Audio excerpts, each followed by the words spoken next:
Hello बच्चों, मैं हूं आसिफ पाल। आप सबका खैर मकदम है। और मैं आपके लिए लेकर के आया हूं T20 सीरीज, जहां पर मैं फिजिक्स के टॉप 20 टॉपिक्स के बारे में बातचीत करने वाला हूं। जैसा आप जानते हैं कि 4 मई को नीट का एग्जामिनेशन है, एग्जाम करीब आ गया है। आपके पास 28 चैप्टर है, 28 चैप्टर्स हैं। उन चैप्टर्स में आपके सामने जो सबसे बड़ी मुश्किल होगी वो ये कि क्या पढ़ें और क्या छोड़ें। इस वक्त तो यही हालात होंगे। तो मैं आपकी आसानी के लिए 20 ऐसे टॉपिक लेकर के आया हूं जिसके जरिए आप मोर देन 140 मार्क्स हासिल कर सकते हैं। मैं आपसे बातचीत करने वाला हूं 20 ऐसे कॉन्सेप्ट्स पर जिस पे क्वेश्चन आना एग्जाम में श्योर शॉट है, तय है। तो 20 टॉपिक को सिर्फ आप तैयार कर लीजिए और आप तैयार करके 140 मार्क्स तक हासिल कर सकते हैं। अगर आप और भी अच्छी मेहनत करेंगे तो 180 तक भी जा सकते हैं। मैं उम्मीद करूंगा कि आप 180 मार्क्स हासिल करें। अगर आप चैनल पर पहली बार हैं तो सब्सक्राइब कर दीजिए, वीडियो को लाइक करिएगा, शेयर करिएगा और वीडियो के अंत तक इसे ज़रूर देखिएगा। उसके बाद देखने के बाद मुझे कमेंट भी करिएगा ताकि मैं ये जान सकूं कि मैं इसमें और भी कौन से टॉपिक शामिल करूं। तो सबसे पहले आज मैं 2 टॉपिक को आपके सामने ले रहा हूं, वर्क एनर्जी थ्योरम और law of conservation of energy. इन दोनों टॉपिक का इस्तेमाल लगभग फिजिक्स में हर चैप्टर में मिलता है। आपको कई जगहों पर इसका इस्तेमाल मिलेगा। मैं आपको इन कॉन्सेप्ट्स के बारे में सबसे पहले बताऊंगा और फिर इस पे बेस कुछ क्वेश्चंस भी करा दूंगा ताकि आपको ये आइडिया लग जाए कि एग्जाम में किस तरह के सवाल इससे पूछे जाते हैं। तो सबसे पहले वर्क एनर्जी थ्योरम के बारे में बात करते हैं।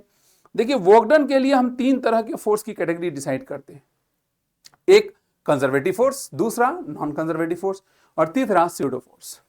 अगर इन तीनों का कंबाइंड वर्क डन लिया जाए तो वो किसी बॉडी के चेंज इन काइनेटिक एनर्जी के बराबर होता है। देखिए, कंजर्वेटिव फोर्स का जो वर्क डन होता है वो काइनेटिक एनर्जी में चेंज लाता है और साथ में पोटेंशियल एनर्जी में भी चेंज लाता है। नॉन कंजर्वेटिव फोर्स का वर्क डन सिर्फ काइनेटिक एनर्जी में चेंज लाता है। स्यूडो फोर्स का वर्क डन सिर्फ काइनेटिक एनर्जी में चेंज लाता है। कंजर्वेटिव फोर्स के वर्क डन में एक खास बात होती है कि जितना चेंज वो काइनेटिक एनर्जी में लाता है उतना ही पोटेंशियल एनर्जी में भी लाता है। यानी कि टोटल चेंज अगर देखा जाए तो वो 0 ही होता है। तो इस लिहाज से अगर देखें तो सभी का जो वर्क डन है वो मिला जुला करके किसी भी बॉडी की काइनेटिक एनर्जी में चेंज के बराबर होता है। यह है वर्क एनर्जी थ्योरम। दूसरा थ्योरम क्या, दूसरा प्रिंसिपल है, principle of conservation of mechanical energy. ये प्रिंसिपल कहता है कि अगर किसी बॉडी पे सिर्फ कंजर्वेटिव फोर्स लग रहे हो, सिर्फ कंजर्वेटिव फोर्स, तो बॉडी की मैकेनिकल एनर्जी कंजर्व रहती है। यानी उसकी मैकेनिकल एनर्जी यानी kinetic energy plus potential energy change नहीं होती। और अभी थोड़ी देर पहले मैंने आपको बताया कि जब कंजर्वेटिव फोर्स का वर्क डन देखा जाता है तो वो काइनेटिक एनर्जी में भी चेंज लाता है और पोटेंशियल एनर्जी में भी चेंज लाता है। इत्तेफाक की बात यह है कि अगर काइनेटिक एनर्जी में गेन लाएगा तो पोटेंशियल एनर्जी में लॉस लाएगा, काइनेटिक पोटेंशियल एनर्जी में गेन लाएगा तो काइनेटिक एनर्जी में लॉस लाएगा। मिला जुला के जो चेंज होगा वो 0 होगा और मैकेनिकल एनर्जी कंजर्व रहती है। अब इसके आगे मैं एक और कॉन्सेप्ट की बात करूंगा, principle of conservation of energy के बारे में। अगर मान लीजिए किसी बॉडी पे कंजर्वेटिव फोर्स के अलावा कुछ एक्सटर्नल फोर्स भी लग जाए तो क्या होगा, तो वो किसी और तरह की एनर्जी में भी चेंज ला सकता है। अगर हम इस पूरी पढ़ाई को एक आइसोलेटेड सिस्टम के लिए करें तो हम ये कहेंगे कि आइसोलेटेड सिस्टम में total change in kinetic energy नहीं होती। यानी अगर कहीं पर total change in total energy नहीं होती। यानी कि हम ये कहेंगे कि अगर कहीं पर कोई एनर्जी में लॉस हो रहा है तो दूसरे तरह की एनर्जी में गेन हो रहा है और लॉस बराबर गेन होता है। अगर आप न्यूमेरिकल के पॉइंट ऑफ व्यू से समझना चाहते हैं तो इन तीनों कॉन्सेप्ट का निचोड़ मैं आपके सामने रखता हूं। एक सीधी सी बात है, आपके सामने क्वेश्चन दिया होगा, क्वेश्चन में एनर्जी का कंसेप्ट लगाना होगा। एनर्जी के कॉन्सेप्ट में आपको देखना होगा कि कुछ एनर्जी का लॉस हो रहा होगा, तो आप एक तरफ इक्वेशन के लिखेंगे loss in some kind of energy, और वो लॉस 3 तरह से यूटिलाइज हो सकता है। एक, किसी और एनर्जी में कन्वर्ट हो जाए सीधे सीधे, यानी gain in some other energy, पूरी एनर्जी। दूसरा, जो काइनेटिक एनर्जी का या किसी भी एनर्जी का लॉस है वो किसी और एनर्जी में कन्वर्ट होने के बजाय वर्क डन में खर्च हो जाए। जैसे आप एक रफ सरफेस पे एक बॉडी को छोड़िए, थोड़ी देर बाद वो रुक जाएगी, तो काइनेटिक एनर्जी कहां चली गई, वो वर्क डन अगेंस्ट फ्रिक्शन में खर्च हो गई। या फिर एक और बात हो सकती है कि कोई लॉस इन एनर्जी होगी, वो वर्क डन और साथ में किसी और एनर्जी में गेन के बराबर हो जाएगी। जैसे मान लीजिए कि इंक्लाइन सरफेस ले लीजिए, रफ सरफेस लीजिए, एक बॉडी को छोड़िए, वो नीचे आएगा, पोटेंशियल एनर्जी में लॉस होगा। पोटेंशियल एनर्जी में लॉस होने के साथ साथ दो बातें होंगी, एक फ्रिक्शन के अगेंस्ट वर्क डन होगा और साथ ही साथ काइनेटिक एनर्जी में गेन होगा। तो आपको इन तीन ही पॉइंट के इर्द गिर्द कंसेप्ट को अप्लाई करना है और क्वेश्चन को आइडेंटिफाई करना है। क्वेश्चन में इस चीज को समझना है कि कहाँ लॉस हो रहा है और कहाँ गेन हो रहा है और कितना हो रहा है। तो आइए कुछ सवाल से मैं आपको इन कॉन्सेप्ट को अप्लाई करना सिखाता हूं। सबसे पहला सवाल आपके सामने है, a uniform chain of length L mass M lying on a smooth table, 1/3 of its length is hanging vertically the edge. If G is acceleration due to gravity, the work done required to pull the hanging part on back on the table. कहता है कि एक table है और table के ऊपर एक chain रखी हुई है, ठीक है, एक चेन रखी हुई है कुछ इस तरीके से, और इस चेन का 1/3 पार्ट लटक रहा है। कहता हम इसको चाहते हैं कि ये वापस आ जाए, ये मान लीजिए L/3 है, ये वापस टेबल पे आ जाए तो कितना वर्क करना पड़ेगा। जब वापस टेबल पे आएगा तो कुछ सूरत हाल ऐसा होगा, ठीक। तो आप अगर गौर करें कि ये जो 2/3 पार्ट है, अगर मैं उसको देखूं तो वो सेम लेवल पे बना रहा, लेकिन ये 1/3 पार्ट ऊपर चला गया, यानी इसकी पोटेंशियल एनर्जी में गेन हुआ। तो मैं ये कहूंगा कि जो वर्क डन होगा that will be gain in potential energy, ठीक है, that will be gain in potential energy of hanging. Work done will be equal to gain in potential energy of hanging part. एक problem यहां पर सामने आती है कि इस हैंगिंग पार्ट की जो पोटेंशियल एनर्जी है वो कितनी ले। वैसे तो पोटेंशियल एनर्जी में चेंज का फॉर्मूला mgh होता है, जैसा कि आप जानते होंगे। फिर यहां पर क्या लिया जाए, प्रॉब्लम है, क्यों?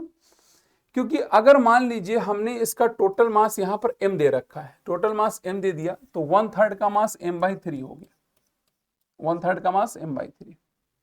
अब m/3 कितनी हाइट गया है, ये प्रॉब्लम है यहां पर, क्योंकि अलग अलग पार्ट अलग अलग हाइट गया है। तो यहां पर एक कॉन्सेप्ट लगेगा, सेंटर ऑफ मास का कॉन्सेप्ट लगा देंगे।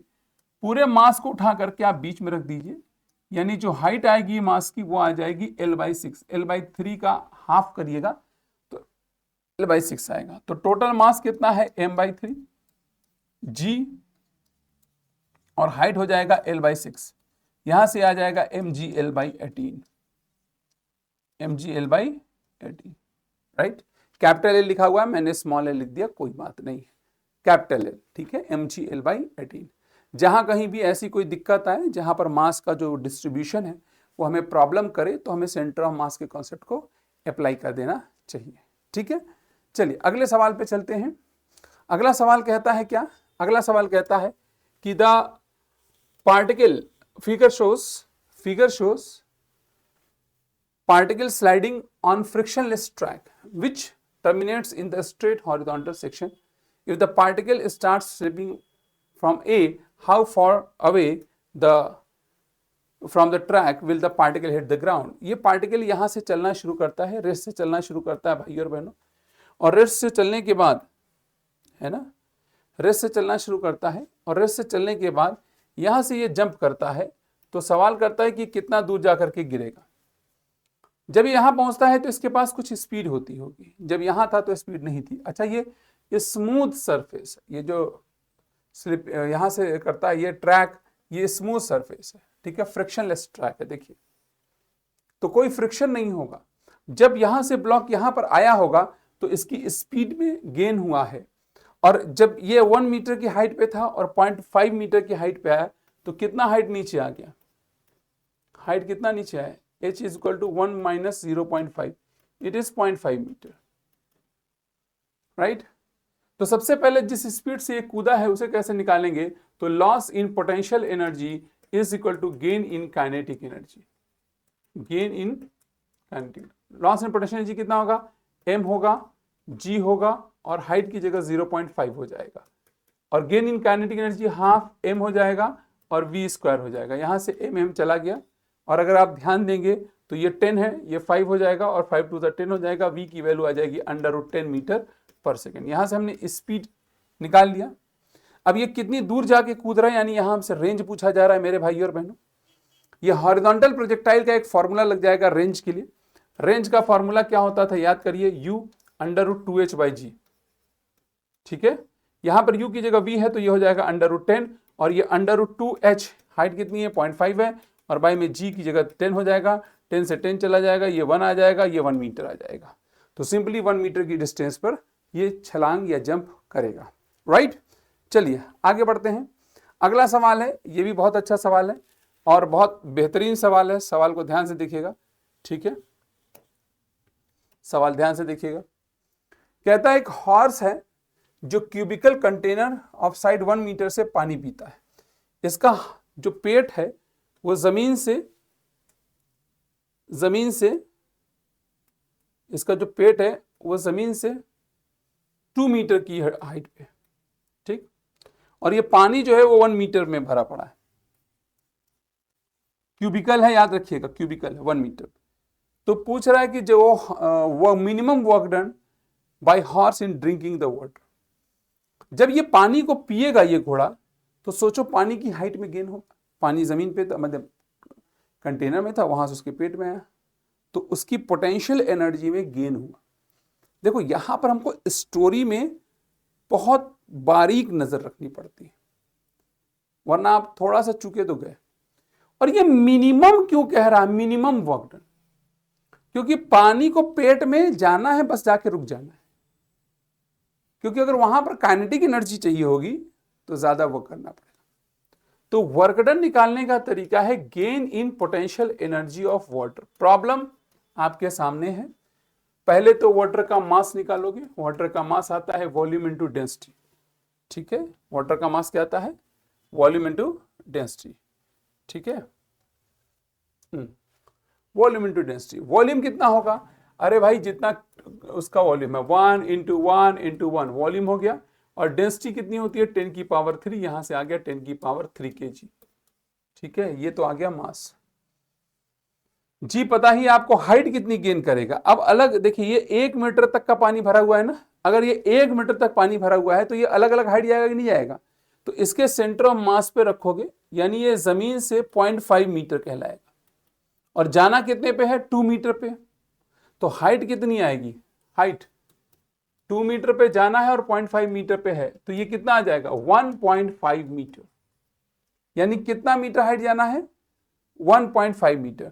तो work done is equal to mass g into में एच। मास कितना है 10⁻3 kg, जी कितना है 10 है, और हाइट है 1.5। यहां से आ जाएगा 15 × 10⁻3 जूल, या फिर 15 किलो जूल, सिंपल, ठीक है। 15 kilo joule is the answer, right. आगे बढ़ता हूं। एक सवाल है कि the force acts on 3 gram particle in such a way that position of the particle as function of time is given by this, where x is in metre and t is in seconds. The work done during first 4 second, पहले 4 second में कितना work done है। देखिए एक बात समझ में आती है हमको कि एक्स बदल रहा है टाइम के साथ। एक्स बदल रहा है यानी पोजीशन बदल रहा है, पोजीशन बदल रहा है यानी स्पीड है, स्पीड है तो चेंज इन स्पीड निकाला जाए 4 सेकंड में, ठीक है। आइए निकालते हैं। सबसे पहले शुरुआत में t बराबर 0 पे पहले स्पीड का तो निकालो। v इज इक्वल टू क्या होगा dx/dt, और आप इसे डिफरेंशिएट करो। 3t 3 का 1 हो जाता है, -4 t स्क्वायर का 2t होता है, और प्लस में 3t स्क्वायर आ जाएगा। अल्टीमेटली v का फॉर्मूला आ जाएगा 3 - 8t प्लस में 3t स्क्वायर। और यहां से मुझे 2 अलग अलग टाइम्स पे स्पीड निकालनी होगी। तो at t is equal to 0, t is equal to 0, t की वैल्यू अगर 0 करोगे तो आ जाएगा स्पीड 3, और अगर t बराबर 4 करते हैं तो देखते हैं कितना आता है। 4 करिए, 3 माइनस में 8 × 4 और प्लस 3 × 4 का स्क्वायर, तो ये आएगा 3 माइनस में 32 और ये आ जाएगा 48, ठीक है। तो यहाँ 16 और 3 19 आ जाएगा, 19 मीटर पर सेकेंड, ठीक है। सिंपल सी बात है। अब यहां पर भाइयों और बहनों मुझे वर्क डन निकालना है तो वर्क डन बराबर चेंज इन काइनेटिक एनर्जी आएगा, क्योंकि कोई और एनर्जी चेंज होने की गुंजाइश दिख नहीं रही है मुझे। तो मैं सीधे सीधे हाफ मास इंटू में V2 स्क्वायर माइनस में V1 स्क्वायर कर दूंगा। ठीक है, मास कितना है 3 ग्राम है, तो 3 ग्राम को चाहो तो आप किलोग्राम में बदल लो, 10 की पावर माइनस 3, और यहां पर V2 स्क्वायर यानी 19 का स्क्वायर माइनस में 3 का स्क्वायर। देखिए कई बार क्या होता है कि इस तरह के जो सवाल होते हैं इसको कैलकुलेशन में आपको एक सिंप्लीफिकेशन कर सकते हैं। आप सीधे सीधे 1/2 3 10 की पावर माइनस 3 करिए, और ये 19 प्लस 3 कर दीजिए 22, और 19 माइनस 3 कर दीजिए 16। ठीक, तो ये हो जाएगा 2 8 जा 16, राइट, 2 8 जा 16, और 176, राइट, 176 आएगा, और इंटू में 3 कर दीजिए जो आ जाएगा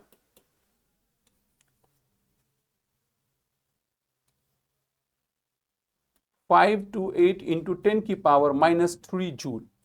तो 528 अप्रॉक्सीमेटली 530 मिली जूल आंसर हो जाएगा इसका। ठीक है, तो सिंपल क्वेश्चन था, कोई बहुत कॉम्प्लेक्स नहीं है, वेरी इजी क्वेश्चन। आगे बढ़ते हैं।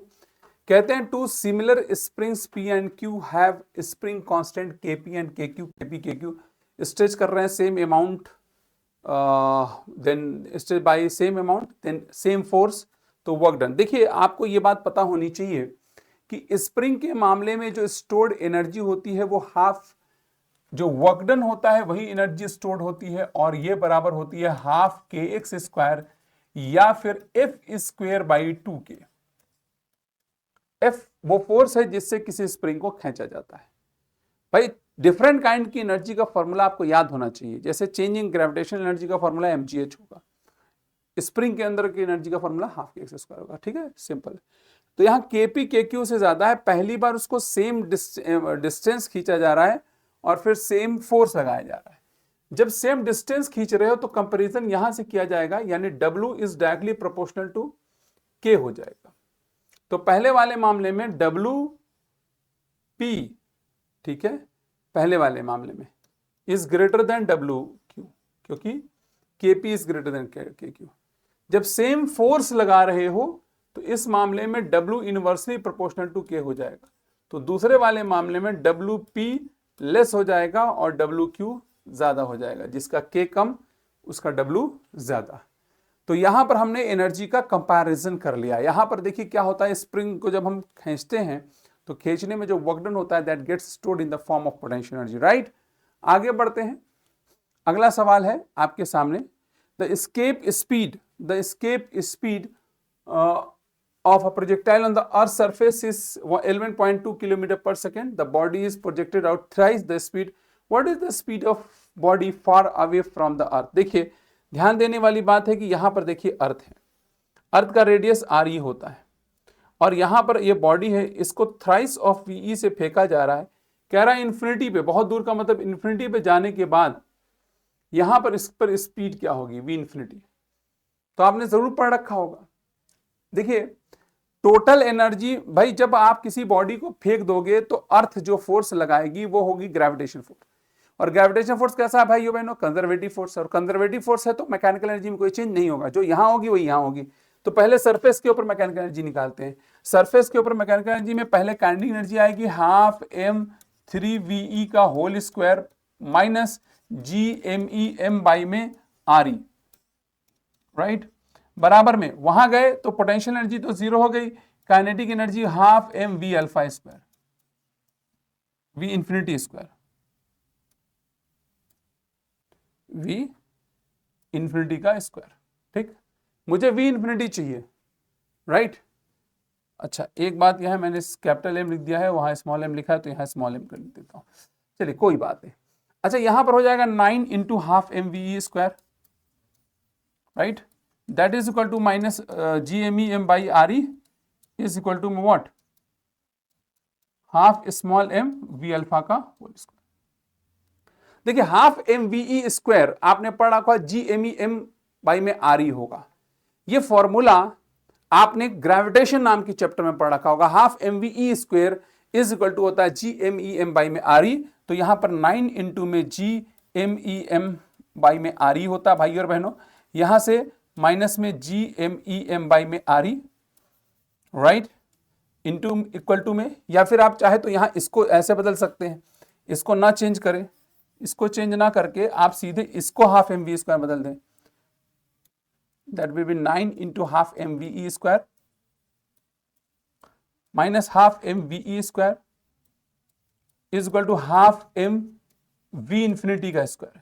यहां से हाफ एम कैंसिल हो गया, 9 8 वी स्क्वायर, वी इंफिनिटी आया अंडर रूट 8 इंटू में वीई या 2√2 v e, that is the answer. आप चाहो तो वीई रख सकते हो, वीई कितना रखा जाएगा, 11.2 रख दीजिए, 31 पॉइंट समथिंग आएगा, that will be the answer. ठीक है, तो ये सिंपल डेरिवेशन है, इसमें कोई मतलब सिंपल कॉन्सेप्ट यहां लगाया गया है कि टोटल मैकेनिकल एनर्जी कंजर्व रहेगी। ग्रेविटेशन वाले चैप्टर से मैंने ये क्वेश्चन उठाया है।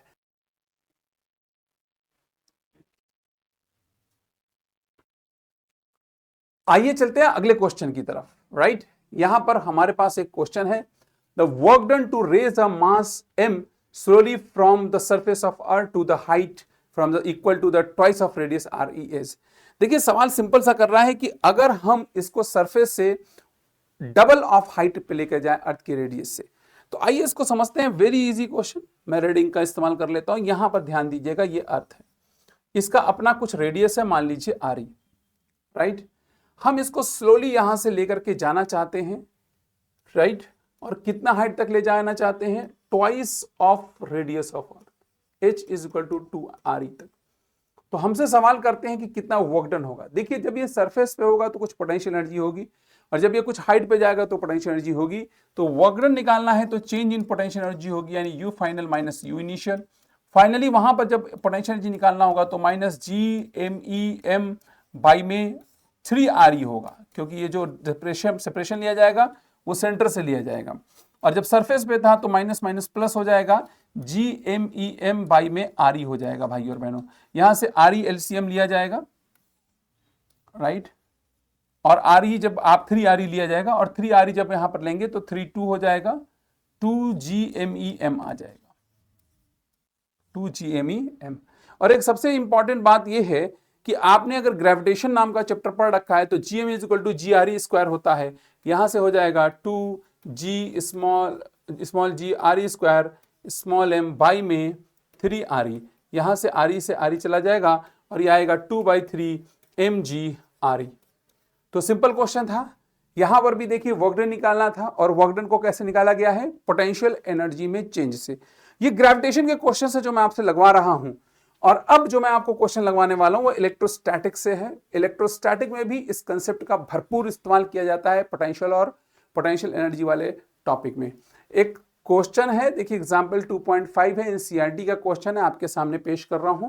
Determine the electrostatic potential energy of the system consisting 7 microcoulomb to -2 microcoulomb place -900 और 900। तो चलिए ठीक है, कोई बात नहीं, करते हैं, बिल्कुल करते हैं, बहुत अच्छी बात है, करते हैं। यहां पर मेरे पास y एक्सिस है और x एक्सिस है, y और x। पहला वाला चार्ज -9 पे रखा है, -9 सेंटीमीटर, राइट, 0 है, और दूसरा वाला +9 पे रखा हुआ है 0 पे। ये 7 माइक्रोकूलम है और ये -2 माइक्रोकूलम है। हमसे सबसे पहले पोटेंशियल एनर्जी पूछी जा रही है। देखिए आपको इलेक्ट्रोस्टैटिक्स में पोटेंशियल एनर्जी का फॉर्मूला आपने पढ़ रखा होगा, U इज इक्वल टू में 1/4πε0 या 9 जो भी कर लो, 1/4πε0 Q1 Q2 बाई में R। ये फॉर्मूला आपको याद होगा। यहां पर मुझे पोटेंशियल एनर्जी रखना है तो 1/4πε0 की वैल्यू 9 × 10⁻9 होती है। Q1 प्लस में है मेरे भाइयों बहनों, तो मुझे पॉजिटिव रखना होगा, 7 × 10⁻6, और -2 है तो यहां पर साइन के साथ रखा जाता है, फॉर्मूला मैंने रख दिया। बाई में दूरी, डिस्टेंस कितना है, 9 सेंटीमीटर यानी 18 सेंटीमीटर है मेरे भाइयों बहनों।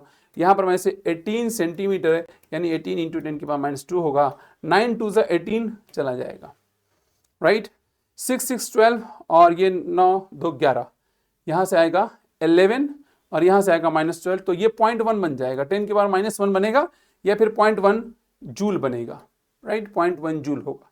हमसे पूछ रहा है कि हम कितना वर्क डन करें इसको इनफाइनाइट पे ले जाने के लिए। जब दो चार्ज इतनी दूरी पर रखे थे तो पोटेंशियल एनर्जी कुछ थी, जब मैं इनफाइनाइट पे ले जाऊंगा तो पोटेंशियल एनर्जी जीरो हो जाएगी। Work done is equal to क्या होगा, चेंज इन पोटेंशियल एनर्जी, और जो पोटेंशियल एनर्जी थी उसी के बराबर वर्क डन आ जाएगा। क्यों? क्योंकि फाइनल पोटेंशियल एनर्जी जीरो है तो चेंज भी उसी एनर्जी के बराबर आने वाली है। तो जब आप चार्ज के कॉन्सेप्ट को लगाते हैं वहां पर भी वर्क एनर्जी का कॉन्सेप्ट लगता है, वर्क एनर्जी का कॉन्सेप्ट लगता है। मैं एक फॉर्मूला और एक क्वेश्चन और आपके सामने लेकर के आ रहा हूं, और ये क्वेश्चन आपको कहां से मिल रहा है? ये क्वेश्चन आपको मिल रहा है न्यूक्लियस एटम वाले चैप्टर से, जहां पर रदरफोर्ड का डिस्कवरी ऑफ न्यूक्लियस की चर्चा है। भाई और बहनों, यहां पर क्या बात है? यहां पर बात ऐसी है, कहता है एक अल्फा न्यूक्लियस है, alpha nucleus of energy half mv square bombards a heavy nuclear target ZE, then the distance of closest approach. आपको याद होगा, ये फॉर्मूला भी आपने पढ़ रखा होगा। देखिए ये न्यूक्लियस है जिसके पास चार्ज है ZE का, राइट, और इसके पास यहां पर कुछ काइनेटिक एनर्जी थी अल्फा पार्टिकल के पास, जिसका पास चार्ज 2E होता है। काइनेटिक एनर्जी थी हाफ mv स्क्वायर, जैसा कि क्वेश्चन वाले ने कह रखा है। कहता है जब ये क्लोजेस्ट अप्रोच पे पहुंचता है, जब क्लोजेस्ट अप्रोच पे पहुंचता है भाई और बहनों, प्लस का है, तो स्पीड जीरो हो जाती है, यानी काइनेटिक एनर्जी जीरो हो जाती है, और ये मिनिमम डिस्टेंस ऑफ अप्रोच मान लो R0 है। मुझे बताना है कि ये R0 कितना है, ठीक है, मुझे ये बताना है कि ये R0 कितना है। तो सिंपल सी बात है, जब ये बहुत दूर था तो काइनेटिक एनर्जी थी, लेकिन जब यहां पहुंचा तो काइनेटिक एनर्जी में लॉस हो गया, लॉस इन काइनेटिक एनर्जी। ये लॉस इन काइनेटिक एनर्जी कहां गया? पोटेंशियल एनर्जी में गेन करा दिया। देखिए एक बात समझिएगा, जब अल्फा पार्टिकल इंफिनिटी पे काफी दूर रहा होगा तो पोटेंशियल एनर्जी जीरो रही होगी, और जब ये क्लोजेस्ट अप्रोच पे आया तो कोई ना कोई पोटेंशियल एनर्जी आ गई। मेरे भाई और बहनों, लॉस इन काइनेटिक एनर्जी जितनी थी सबकी सब लॉस हो गई, हाफ mv स्क्वायर, और गेन इन काइनेटिक एनर्जी में 1/4 pi epsilon 0 Q1 Q2 by में R0 या क्लोज। R0 को अगर मैं इधर लाऊंगा तो ये बन जाएगा 2 to 4 हो जाएगा, या तो 2 लिख लो, 2 बाई में 4 pi epsilon 0, right, ZE 2ZE square pi में mv स्क्वायर। हमको सिर्फ R0 का m के साथ रिलेशन जानना था, तो R0 का m के साथ रिलेशन ये है, इनवर्सली प्रोपोर्शनल टू m है या inversely proportional to v square है, इनवर्सली प्रोपोर्शनल टू m है या inversely proportional to v square है। तो यहां पर यह है नहीं, तो डेफिनेटली आंसर इज 1/m। तो आई होप आपको ये वीडियो अच्छी लगी होगी, और आपने ये जो कंसेप्ट है वर्क एनर्जी थ्योरम का और कंजर्वेशन ऑफ एनर्जी का, इसको समझा होगा। आपको हर क्वेश्चन में बस ध्यान देना है कि क्या हो रहा है इवेंट, और उसमें कहां एनर्जी का लॉस और कहां एनर्जी में गेन हो रहा है। आप इसके जरिए इस कॉन्सेप्ट को अप्लाई करिए और लगा करके क्वेश्चंस निकाल सकते हैं। बहुत सीधा होता है। जो मैं बार बार एक इक्वेशन लिख रहा हूं, वो इक्वेशन लिखना बहुत इंपॉर्टेंट है। याद रखिएगा, 3 से 4 क्वेश्चन आपको इस कॉन्सेप्ट के ऊपर मिलने वाले हैं मेरे भाइयों बहनों, सब मिला जुला करके। तो इसको आप जरूर एक बार देख लीजिएगा और भी इसकी प्रैक्टिस कर लीजिएगा मेरे भाइयों बहनों। तो बने रहिए T20 सीरीज में, और कमेंट बॉक्स में बताइएगा कि ये वीडियो कैसी लगी आपको, और वीडियो अच्छी लगी होगी तो शेयर जरूर करिएगा। और मिलते हैं आपको अगली वीडियो में और अगले कॉन्सेप्ट के साथ, जहां पर और भी ढेर सारी मैं बातें करने वाला हूं आपसे। तो मिलते हैं अगली वीडियो में। Thank you very much.